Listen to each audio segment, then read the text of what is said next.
नमस्कार प्यारे साथियों, एक बार फिर से आप सभी का स्वागत है हमारे YouTube चैनल धारित्री करंट अफेयर्स के एक और नए वीडियो में, जो 6 अप्रैल से 12 अप्रैल की ही घटनाओं से संबंधित पहले वीडियो का सेकंड पार्ट होगा, जिसमें हम कल के बचे हुए सेगमेंट्स को डिस्कस करेंगे। तो चलिए शुरू करते हैं आज का वीडियो, जिसका पहला सेगमेंट है अंतर्राष्ट्रीय महत्व के समसामयिक घटनाक्रम। तो इसका पहला न्यूज है 150वें अंतर संसदीय संघ शिखर सम्मेलन 2025। तो ध्यान रखेंगे ये क्रम से कितना है, 150वें, और ये 2025 का शिखर सम्मेलन है, जिसका कि आयोजन कहाँ हुआ है सॉरी, आयोजन ताशकंद, जो कि उज्बेकिस्तान में है, वहाँ इसका आयोजन किया गया था। और इसमें इस शिखर सम्मेलन में भारत की तरफ से भाग जिन्होंने लिया वो कौन थे? लोकसभा अध्यक्ष ओम बिरला जी। तो ये नाम हम याद रखेंगे। अब थोड़ा ये देख लेते हैं कि अंतर संसदीय संघ है क्या। तो जैसा कि आप देख रहे हैं अंतर संसदीय, इसमें एक शब्द है संसद।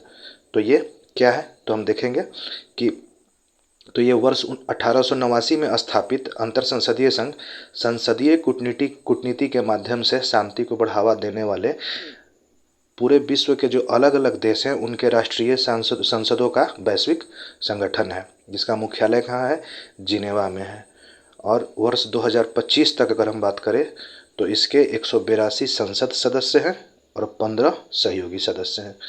तो इन बिंदुओं को, इन तथ्यों को हम ध्यान में रखेंगे।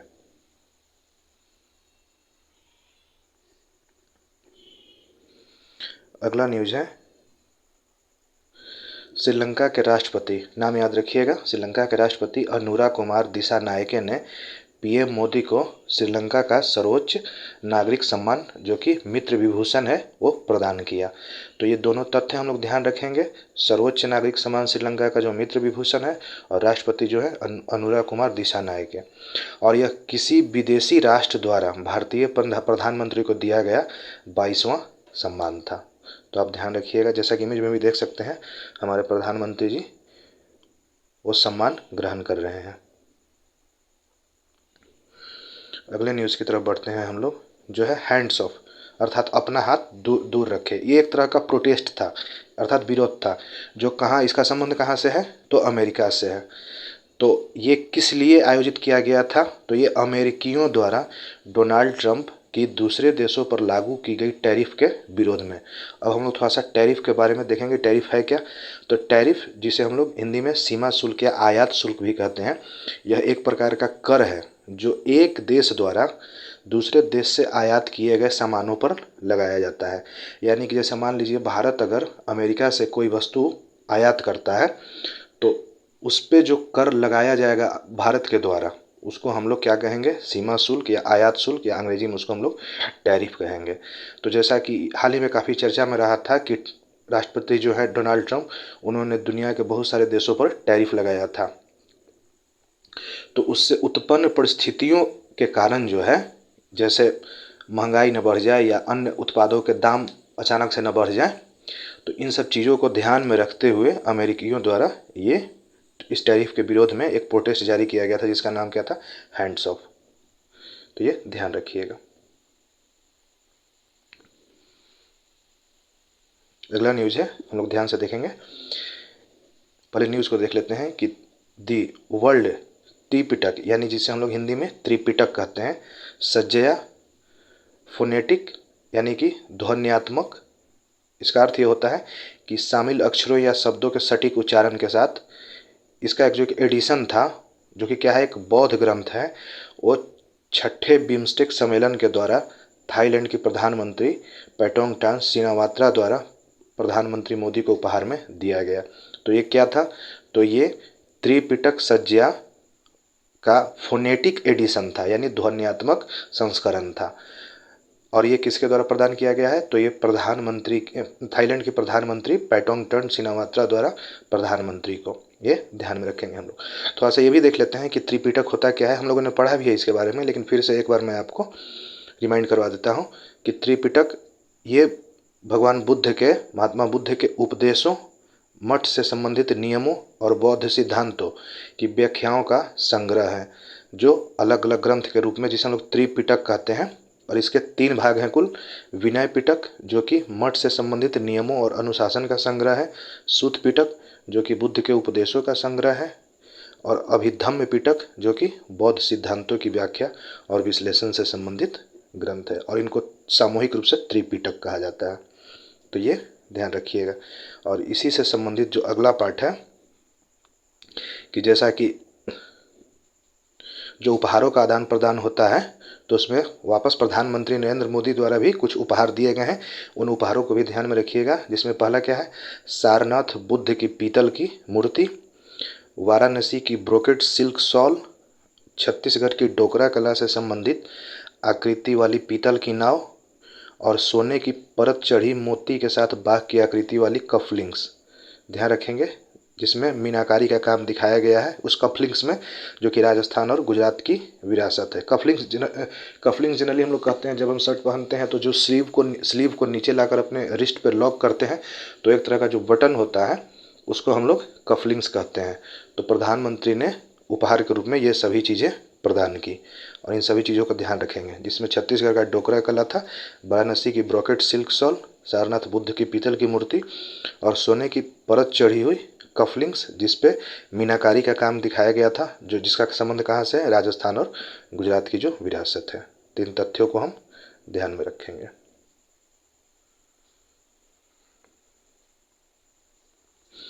अगला न्यूज है, हाल ही में यून सुक योल का महाभियोग किया गया है। वे किस देश के 13वें राष्ट्रपति थे? तो दक्षिण कोरिया के, अर्थात दक्षिण कोरिया के 13वें राष्ट्रपति यून सुक योल का महाभियोग किया गया था, अर्थात उन्हें पद से पदच्युत करने की प्रक्रिया शुरू की गई थी।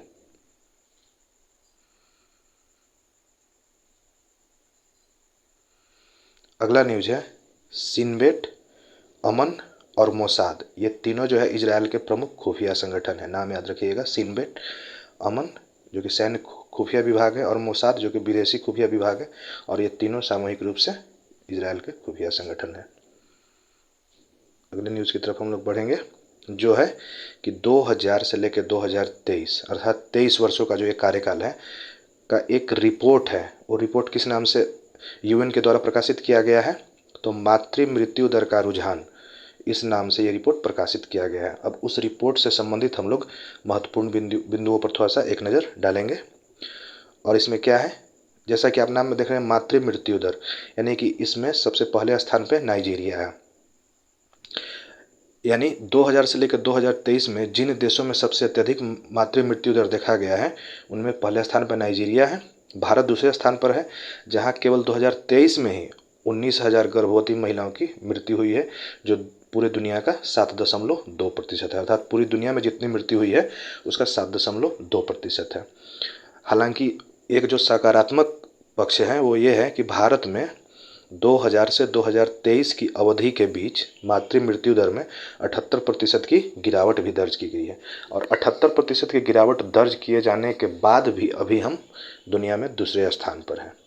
तो ये दोनों पक्ष ध्यान रखिएगा। 2030 तक मातृ मृत्यु दर को प्रति 1 लाख जीवित जन्मों पर 70 से कम करना ही सतत विकास लक्ष्यों में से एक है। यानी कि जितने भी सतत विकास लक्ष्य हैं उनमें एक लक्ष्य ये भी है कि 2030 तक प्रति 1 लाख जो मातृ मृत्यु दर है उनमें प्रति 1 लाख पर जो जीवित जन्मों पर 70 से कम करना है। तो ये सतत विकास लक्ष्यों में से एक लक्ष्य है। और जहाँ तक दुनिया की बात की जाए तो 2000 से 2023 तक वैश्विक स्तर पर मातृ मृत्यु दर में 40% की कमी आई है।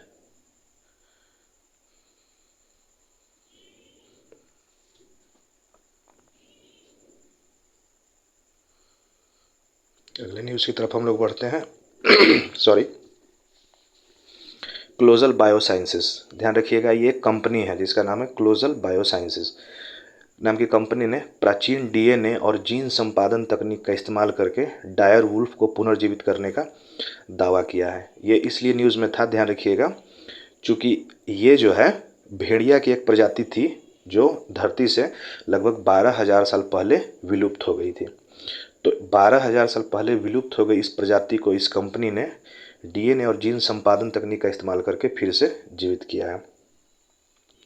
उन्होंने ग्रे वुल्फ में क्लोनिंग करके, ध्यान रखिएगा, जो अभी वर्तमान में ग्रे वुल्फ है, ग्रे वुल्फ के डीएनए के साथ क्लोनिंग करके ये 3 डायर उल्फ शावकों को जन्म दिया है, जिसका नाम क्या रखा गया है? रोमुलस, रेमुस और खलीसी।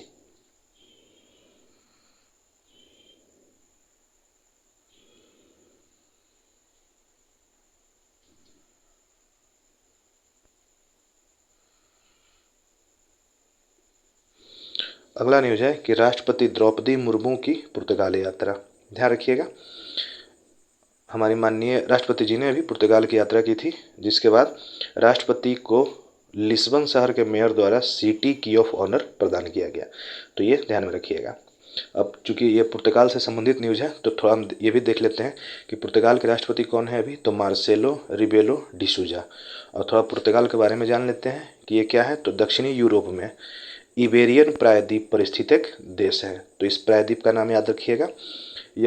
यह उत्तर और पूर्व में स्पेन से घिरा हुआ है और पश्चिम और दक्षिण में अटलांटिक महासागर से घिरा हुआ है। और जहाँ तक इसकी मुख्य भूमि का है बात, तो मुख्य भूमि पश्चिमी यूरोप की सबसे पश्चिमी बिंदु पर स्थित है। और कुछ प्रमुख द्वीप जो कि कौन कौन है? अजोरेस और मेडीरा। तो ये नाम आप याद रखेंगे। थोड़ा न्यूज़ के माध्यम से भी हम इमेज के माध्यम से देख लेते हैं। जैसा कि आप देख सकते हैं कि ये पुर्तगाल है, इसके उत्तर और पूर्व में स्पेन है, और दक्षिण यानी नीचे की ओर और पश्चिम की ओर अगर आप देखेंगे तो ये अटलांटिक ओशियन से घिरा हुआ है।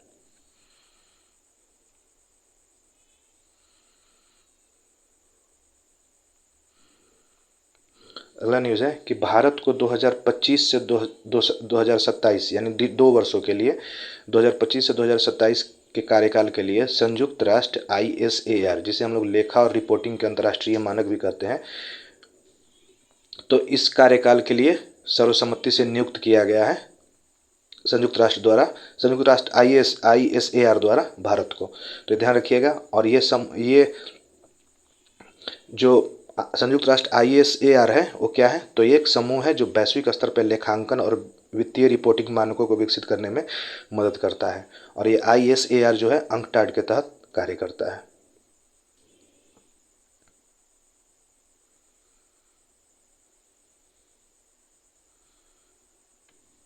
अगला न्यूज़ है कि हाल ही में बिम्स्टेक कृषि मंत्रियों का तीसरा सम्मेलन का आयोजन नेपाल के काठमांडू में हुआ है।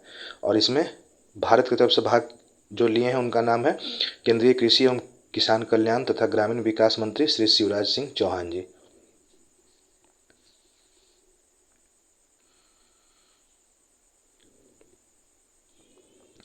अगला न्यूज़ है कि new world health and advisory firm Henley and partners.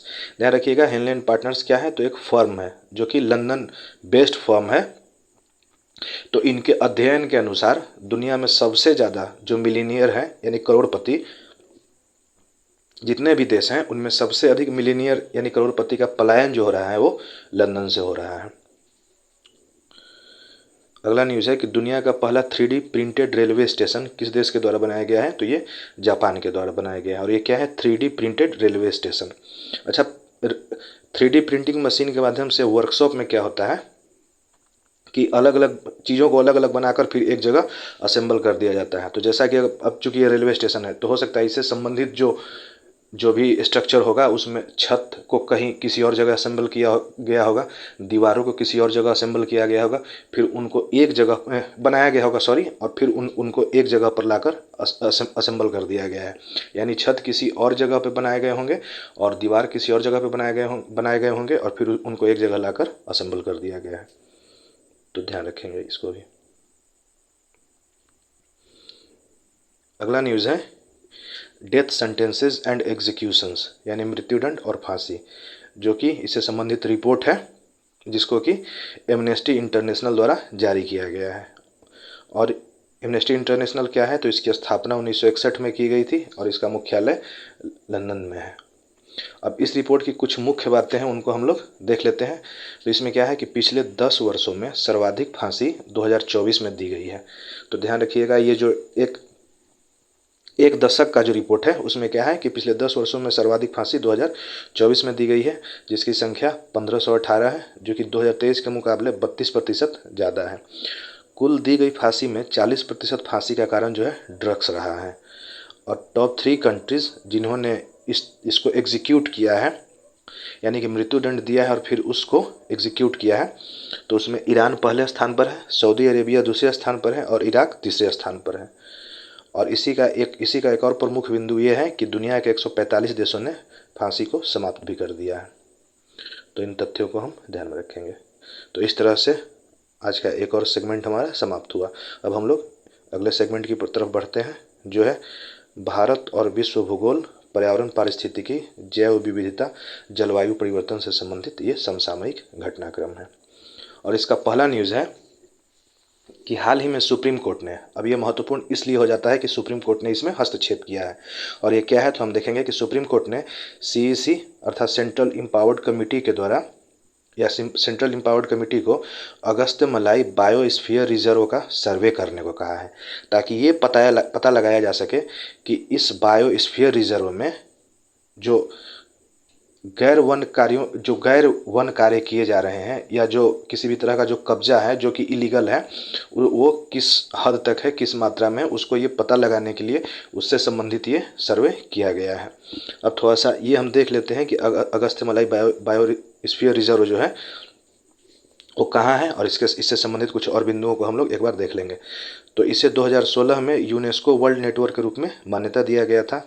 अवस्थिति की अगर बात करें तो ये पश्चिमी घाट के सबसे दक्षिणी छोर पर स्थित है और इसका विस्तार जो है 2 राज्यों में है, केरल और तमिलनाडु में। और जहाँ तक संरक्षित क्षेत्र का बात करें तो इस बायोस्फीयर रिजर्व में कुछ संरक्षित क्षेत्र भी हैं, जैसे श्रीविल्लुपुथुर वन्यजीव अभ्यारण्य जो कि तमिलनाडु में आता है, और कलक्कर मुंडन थुरई टाइगर रिजर्व जो कि तमिलनाडु में आता है, नियार पेपरा और सेंदुरनी वन्यजीव अभ्यारण्य जो केरल में आता है, और पेरियार टाइगर रिजर्व जो केरल में आता है। यानी कि ये कुल जो वन्यजीव अभ्यारण्य है या टाइगर रिजर्व है, ये इसी बायोस्फीयर रिजर्व का हिस्सा है जो 2 राज्यों में विस्तारित है, केरल और तमिलनाडु। अच्छा, इस बायोस्फीयर में रिजर्व करने वाली जो जनजातियाँ हैं उसमें सबसे प्रमुख है कनिकरन जनजाति, ये ध्यान रखिएगा। भारत में जो 18 बायोस्फीयर रिजर्व हैं, इसको हम लोग थोड़ा देख लेते हैं कि कोल डिजर्ट जो हिमाचल प्रदेश में है, नंदा देवी उत्तराखंड, खंगचेंदजोंगा जो कि सिक्किम में स्थित है, देहांग देबांग जो कि अरुणाचल प्रदेश में है, मानस जो असम में है, दिब्रू सैखोवा जो असम में है, नोकरेक जो मेघालय में है, पन्ना जो मध्य प्रदेश में है, पंचमढ़ी जो मध्य प्रदेश में है, अचानक मार अमरकंटक जो मध्य प्रदेश और छत्तीसगढ़ 2 राज्यों में विस्तारित है, कच्छ जो गुजरात में है, सिमलीपाल जो उड़ीसा में है, सुंदरवन पश्चिम बंगाल, शेषाचलम आंध्र प्रदेश, अगस्त्यमाला तमिलनाडु और केरल जैसा कि हम देख भी रहे हैं, नीलगिरी ये भी 2 राज्यों में विस्तारित है, तमिलनाडु और केरल, और ये भारत का पहला बायोस्फीयर रिजर्व भी है, ये भी हम ध्यान में रखेंगे। उसी तरह से मन्नार की खाड़ी जो कि तमिलनाडु में है, और ग्रेट निकोबार जो कि अंडमान और निकोबार द्वीप में स्थित है। तो भारत में ये कुल 18 बायोस्फीयर रिजर्व है, इसे ध्यान में रखिएगा। अगले न्यूज़ की तरफ हम लोग बढ़ते हैं, जो कि है हाल ही में ब्राज़ील ने UN framework convention on climate change अर्थात UNFCCC के अंतर्गत जलवायु कार्रवाई परिषद अर्थात क्लाइमेट एक्शन काउंसिल का प्रस्ताव रखा है। और ये कब रखा गया है, तो ये COP30 यानी कि कॉन्फ्रेंस ऑफ पार्टीज जिसको हम लोग कहते हैं, तो COP30 के पहले ये प्रस्ताव ब्राज़ील के द्वारा लाया गया है। और ये इसलिए भी लाया गया है क्योंकि इस बार COP30 का जो आयोजन है वो इसी साल 2025 में ही नवंबर में ब्राज़ील में एक जगह है बेलेम, वहाँ पर आयोजित किया जाना है।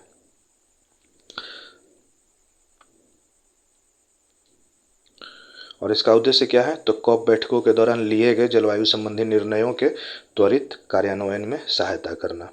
तो ये ध्यान रखिएगा, क्लाइमेट एक्शन काउंसिल जो कि ब्राज़ील के द्वारा प्रस्तावित है।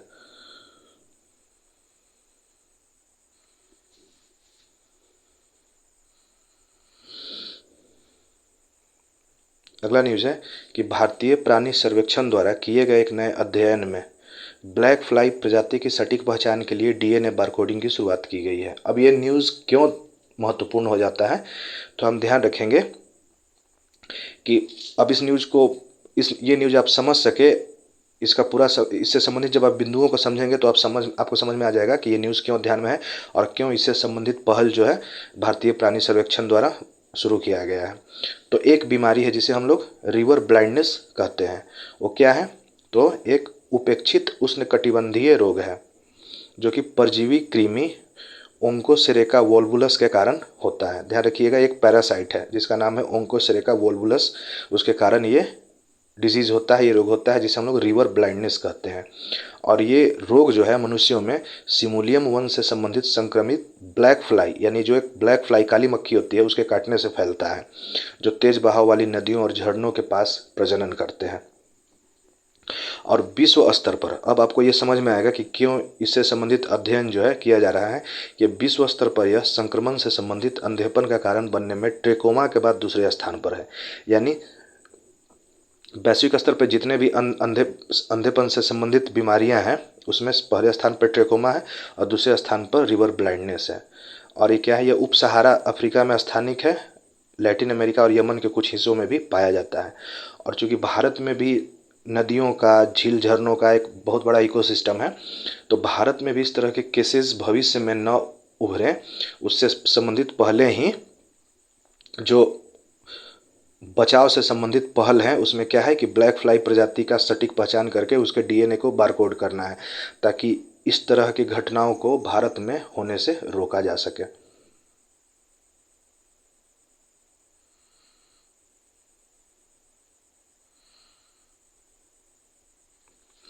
अगला न्यूज़ है कि हाल ही में काल बैसाखी। अब काल बैसाखी क्या है इसको हम नीचे के बिंदुओं के माध्यम से समझेंगे, लेकिन पहले न्यूज़ देखते हैं कि हाल ही में काल बैसाखी ने व्यापक तौर पर जान माल को क्षति पहुंचाते हुए बिहार में भारी तबाही मचाई। अच्छा, हाल ही में आप लोगों ने भी पढ़ा होगा कि काल बैसाखी के कारण बिहार में 60 से अधिक लोगों ने जान गंवाया। तो थोड़ा हम इसके बारे में देख लेते हैं। तो काल बैसाखी क्या है?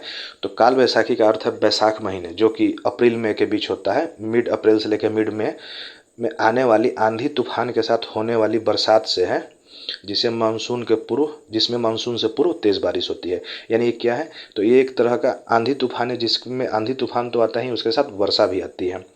असम में इसे बारदोली छीड़ा कहा जाता है।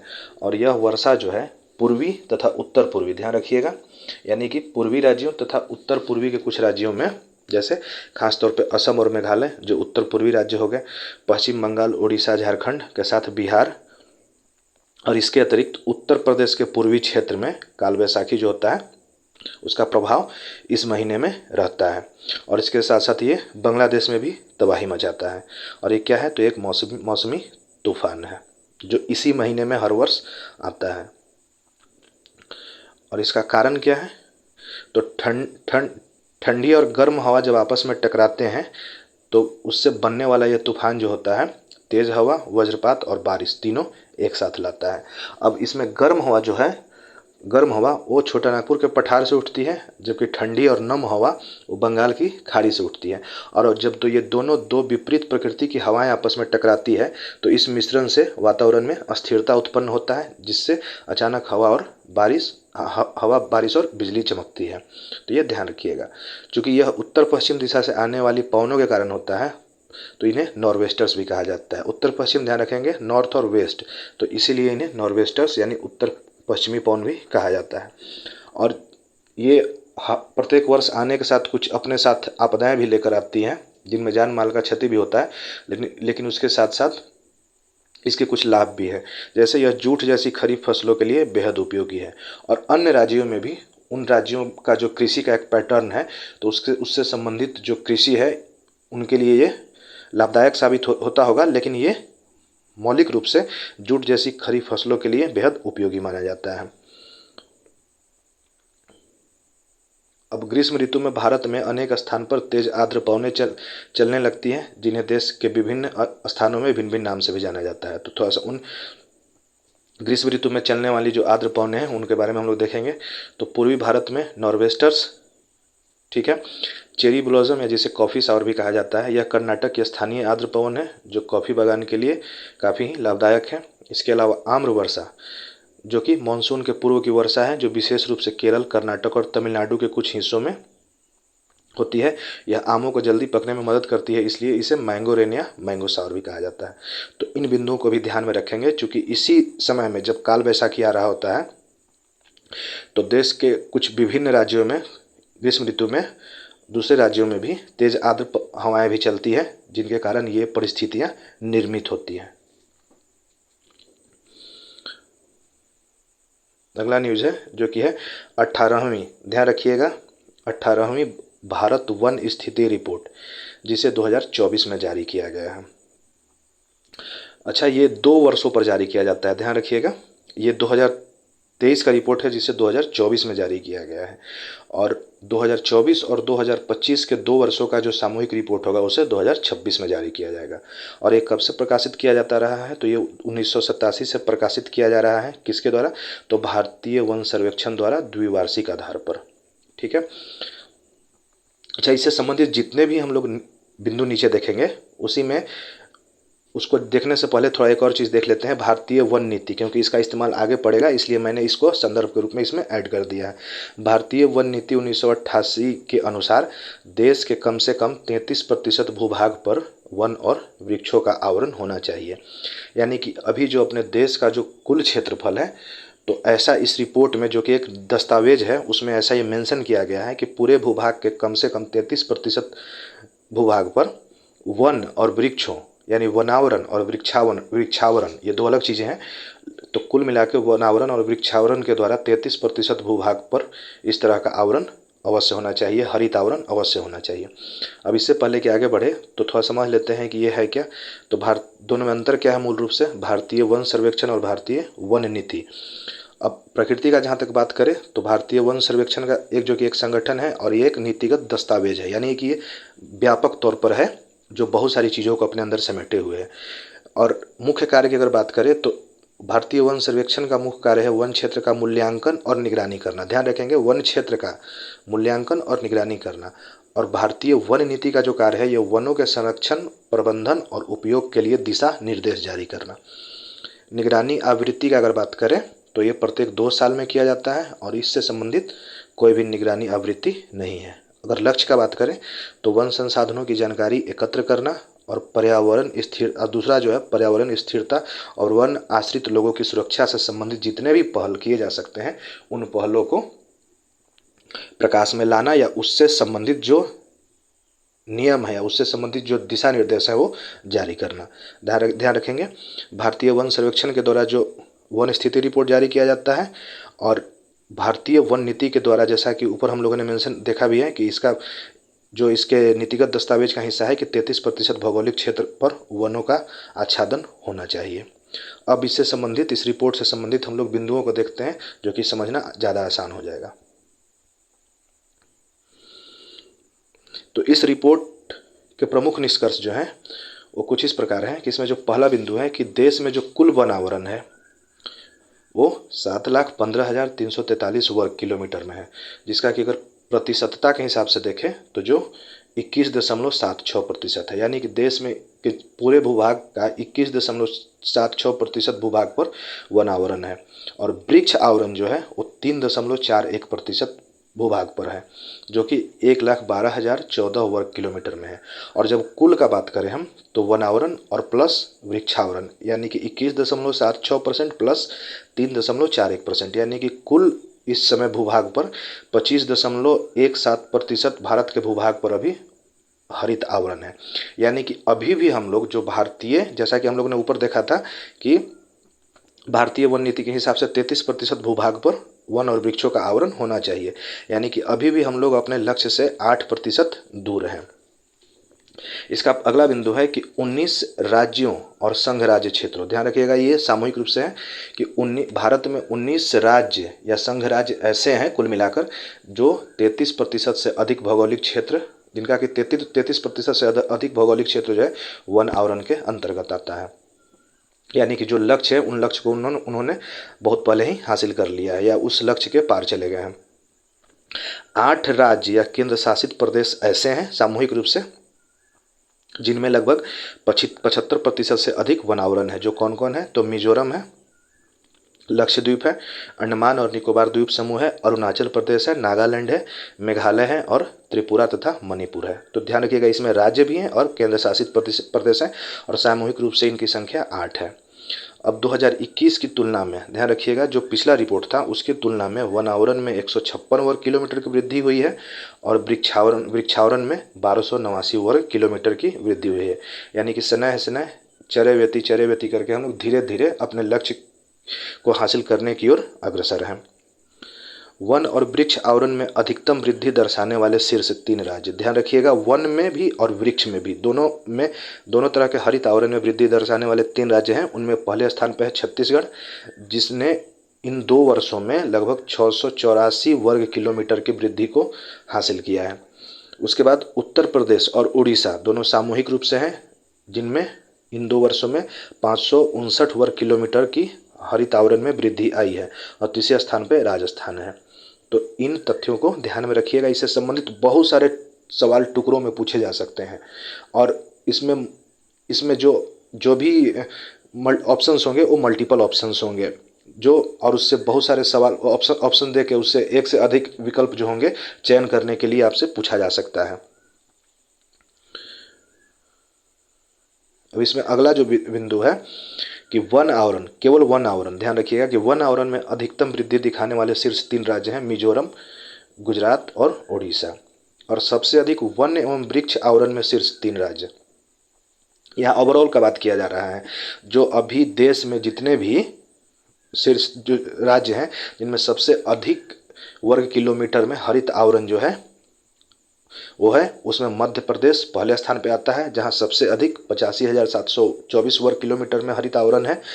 अरुणाचल प्रदेश और उसके बाद महाराष्ट्र। सर्वाधिक वन आवरण वाले शीर्ष 3 राज्य, ध्यान रखिएगा, इसमें भी मध्य प्रदेश ऊपर में सबसे अधिक वन और वृक्ष आवरण था, नीचे वन आवरण है कि सर्वाधिक वन आवरण वाले शीर्ष 3 राज्य मध्य प्रदेश, अरुणाचल प्रदेश और छत्तीसगढ़। वन आवरण के उच्चतम प्रतिशत वाले राज्य या केंद्र शासित प्रदेश, ऊपर जैसा कि एरिया पूछा गया था, अब उसको जो है प्रतिशतता के हिसाब से पूछा जा रहा है।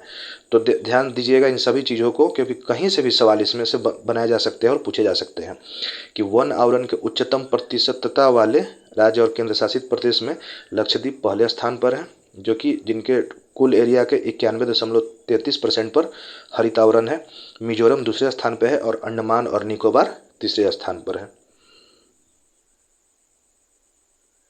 अगला बिंदु है कि पूर्वोत्तर क्षेत्र में कुल वन एवं वृक्ष आवरण में 327 वर्ग किलोमीटर की कमी आई है। यानी कि जो हमारे पूर्वोत्तर के क्षेत्र हैं, जिसे हम लोग 7 सिस्टर्स भी कहते हैं, उनमें कुल का अगर बात किया जाए तो कुल हरित आवरण में लगभग 327 वर्ग किलोमीटर की कमी आई है।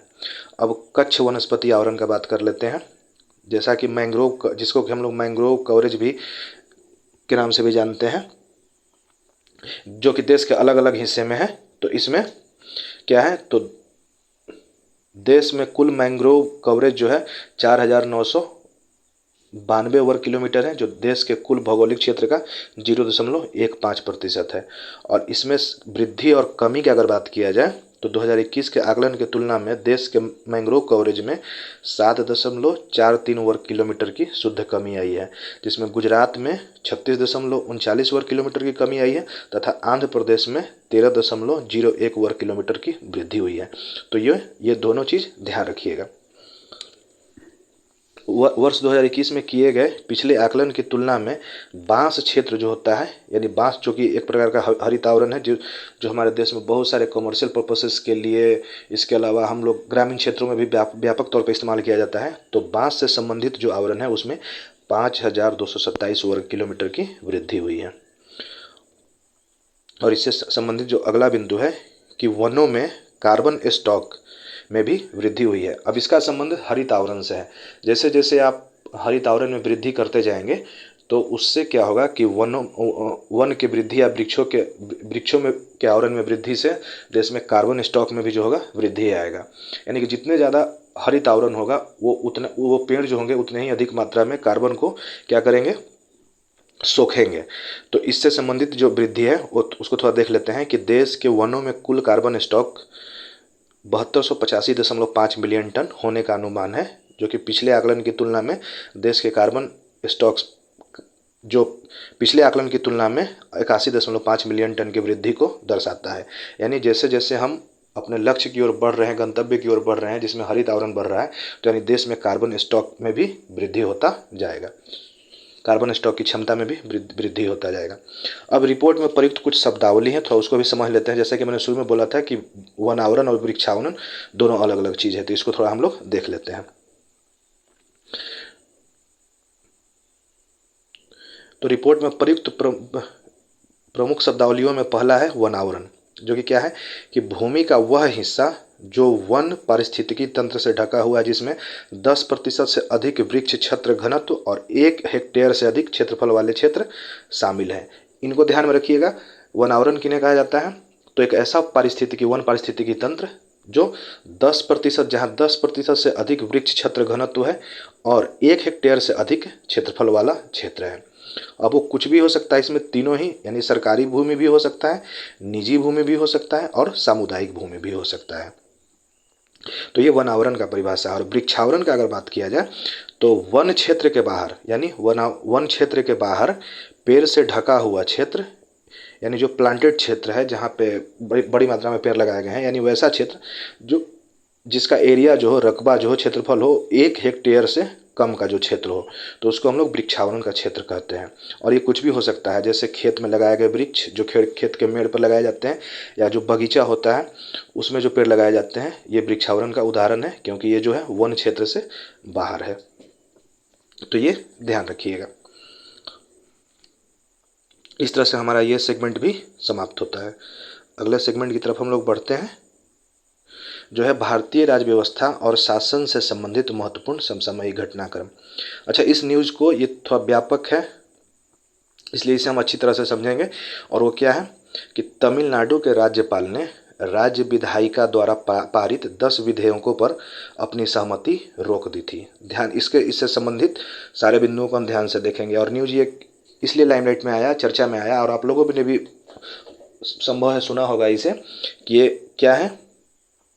तो ये तमिलनाडु के राज्यपाल द्वारा राज्य विधायिका द्वारा पारित 10 विधेयकों को पर अपनी सहमति न देने के कारण चर्चा में आया था।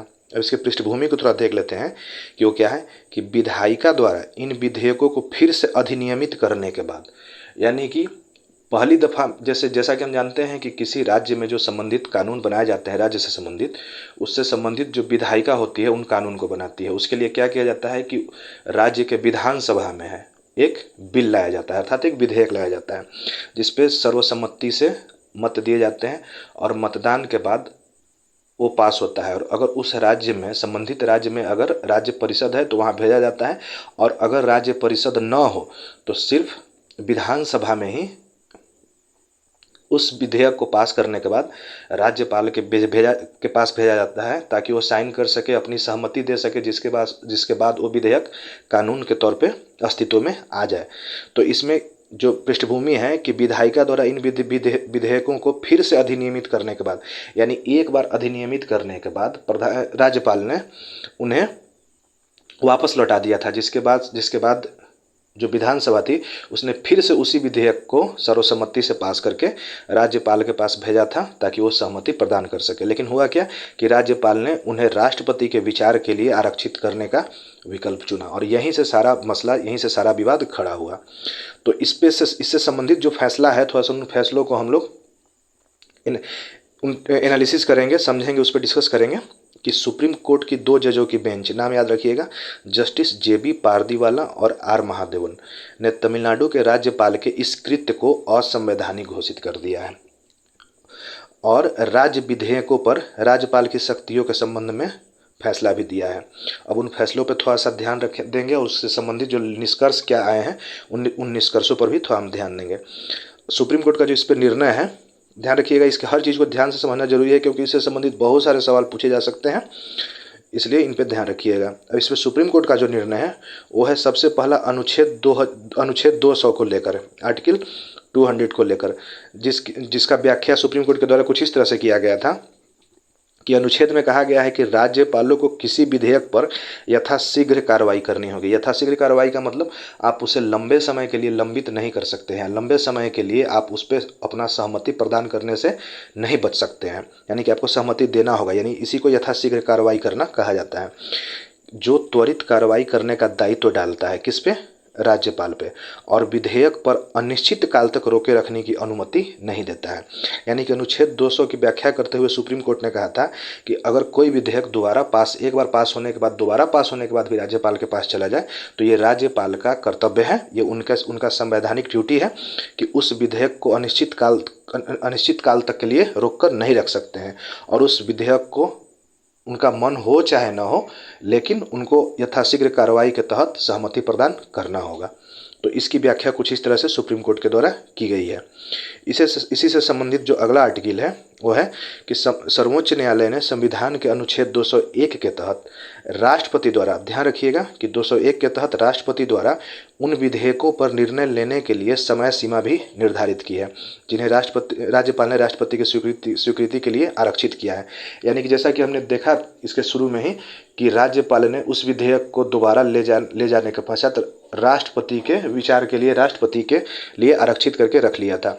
यानी कि अनुच्छेद 201 का व्याख्या करते हुए सुप्रीम कोर्ट ने आदेश दिया है कि राष्ट्रपति भी उन विधेयकों पर जो निर्णय लेंगे उनके लिए भी एक समय सीमा है। यानी कि ऐसा नहीं है कि राष्ट्रपति भी उसको अनिश्चित काल तक के लिए अपने पास रख लेंगे, उस पर सहमति प्रदान नहीं करेंगे। तो ये इस तरह से अनुच्छेद 201 को व्याख्यायित किया गया है सुप्रीम कोर्ट के द्वारा। अब विधेयकों को आरक्षित करने से संबंधित देख लेते हैं कि राज्यपाल पहली बार में ही किसी विधेयक को राष्ट्रपति के विचार के लिए आरक्षित कर सकता है। सुप्रीम कोर्ट का जो निर्णय है उसके जो महत्वपूर्ण फैसले हैं उनमें एक ये भी है कि अगर कोई विधेयक जो संबंधित राज्य के विधानसभा से सर्वसम्मति से पास होने के बाद राज्यपाल के पास भेजे जाते हैं, तो राज्यपाल अगर उससे असहमत है तो वो पहली बार में ही राष्ट्रपति के लिए उसको आरक्षित करके रख सकता है। यदि राज्यपाल द्वारा सहमति रोके जाने के बाद राज्य विधानसभा द्वारा विधेयक को फिर से अधिनियमित किया जाता है, यानी कि पहली बार में अगर आपने उसको वापस लौटा दिया और वो फिर से विधानसभा से पास होकर आ गया, तो उसे राष्ट्रपति के लिए आरक्षित नहीं किया जा सकता है। यानी कि जो भी करना होगा आपको पहली बार में ही करना होगा, दूसरे बार में आपको किसी भी तरह से किसी भी कीमत पर आपको अपना सहमति देना होगा ताकि वो कानून बन सके।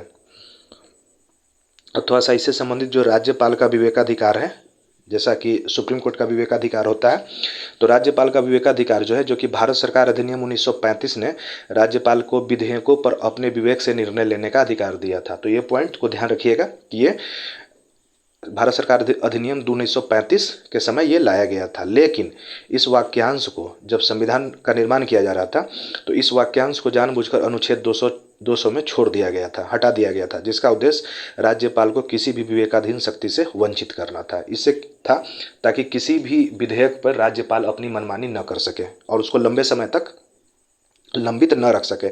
इसलिए जानबूझकर भारत सरकार अधिनियम 1935 के इस कानून को था उसमें बाद में संविधान बनाते समय शामिल नहीं किया गया था।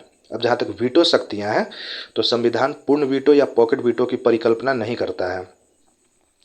तो इससे संबंधित, चूंकि राज्यपाल जो होते हैं वो गैर निर्वाचित होते हैं, यानी कि वो निर्वाचन के द्वारा वो नियुक्त नहीं किए जाते, निर्वाचन के द्वारा वो पद हासिल नहीं करते हैं, यानी कि वो जो होते हैं उनको नियुक्त किया जाता है, या कह सकते हैं कि उनको चयन किया जाता है, नियुक्त किया जाता है, तो वो गैर निर्वाचित पद है। तो इसीलिए कहा जाता है कि गैर निर्वाचित राज्यपाल लोकतांत्रिक रूप से निर्वाचित विधायिकाओं पर प्रभावी वीटो का प्रयोग नहीं कर सकते हैं।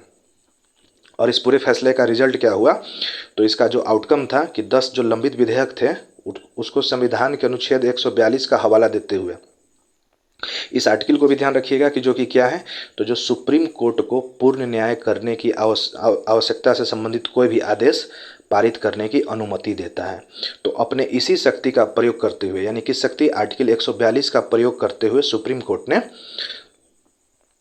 10 विधेयकों को जो है अपना सहमति प्रदान कर दिया, यानी कि अब वो 10 विधेयक जो थे कानून बनने की प्रक्रिया में अग्रसर हो गए।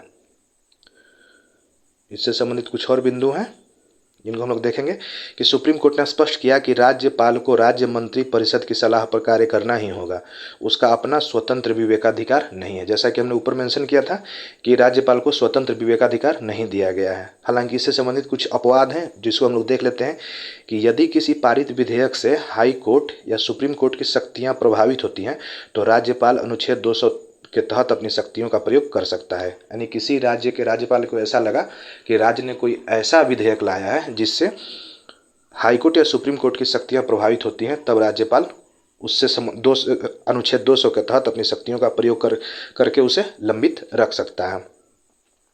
और जो निष्कर्ष था इस फैसले का वो क्या था कि शीर्षस्थ न्यायालय के फैसले का जो निष्कर्ष था कि अनुच्छेद 201 के तहत राज्यपाल द्वारा भेजे गए विधेयक पर निर्णय लेने के लिए राष्ट्रपति के लिए 3 महीने का समय सीमा निर्धारित कर दिया गया है। तो इस बिंदु को हम लोग ध्यान में रखेंगे कि जो इसका फाइनल आउटकम आया उसमें अनुच्छेद 201 का व्याख्या करते हुए सुप्रीम कोर्ट ने राष्ट्रपति के लिए 3 महीने का समय सीमा निर्धारित कर दिया है। यानी कि पहली बार में भी अगर राज्यपाल किसी विधेयक को राष्ट्रपति के लिए आरक्षित रखते हैं और वो विधेयक जब राष्ट्रपति के पास जाता है तो राष्ट्रपति को भी 3 महीने के अंदर उस संबंधित विधेयक पर अपना निर्णय देना होगा।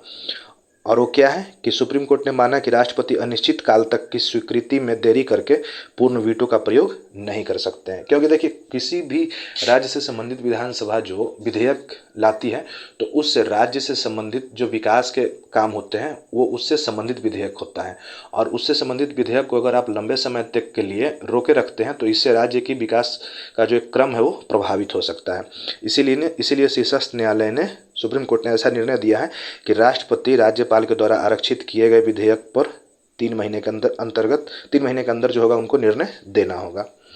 तो इन बिंदुओं को ध्यान रखिएगा जो कि काफ़ी ही महत्वपूर्ण है और इससे संबंधित बहुत सारे सवाल एग्जाम में पूछे जा सकते हैं। तो इसी के साथ आपका अधिक समय न लेते हुए, ऐसा लगता है कि इस वीडियो के बचे हुए सेगमेंट को हम लोग अगले पार्ट में डिस्कस करेंगे क्योंकि इसके अभी भी बहुत सारे सेगमेंट बच गए हैं। तब तक के लिए अगर आपको ये वीडियो अच्छा लगा हो, हेल्पफुल लगा हो, इन्फॉर्मेटिव हो तो आप इसे खुद भी अपने लिए भी उपयोग में ला सकते हैं और कोशिश करिएगा कि इसे आपके अन्य दोस्तों के साथ भी शेयर ज़रूर करिएगा। अगर आपको मेरा प्रयास अच्छा लगा होगा तो मेरे उत्साहवर्धन के लिए वीडियो को लाइक ज़रूर करिएगा, चैनल को सब्सक्राइब करिएगा और कोशिश करिएगा कि बेल आइकन को प्रेस जरूर कर दें ताकि जब इसका मैं अगला पार्ट अपलोड करूं तो आपको उससे संबंधित नोटिफिकेशन मिल सके। इसके साथ ही जो अगर आपका कोई वैल्यूएबल कमेंट है तो उसको कमेंट बॉक्स में ज़रूर ड्रॉप करिएगा। और इसी के साथ मैं इस वीडियो को समाप्त करता हूं। एक बार फिर से आप सभी को नमस्कार, जय हिंद, वंदे मातरम।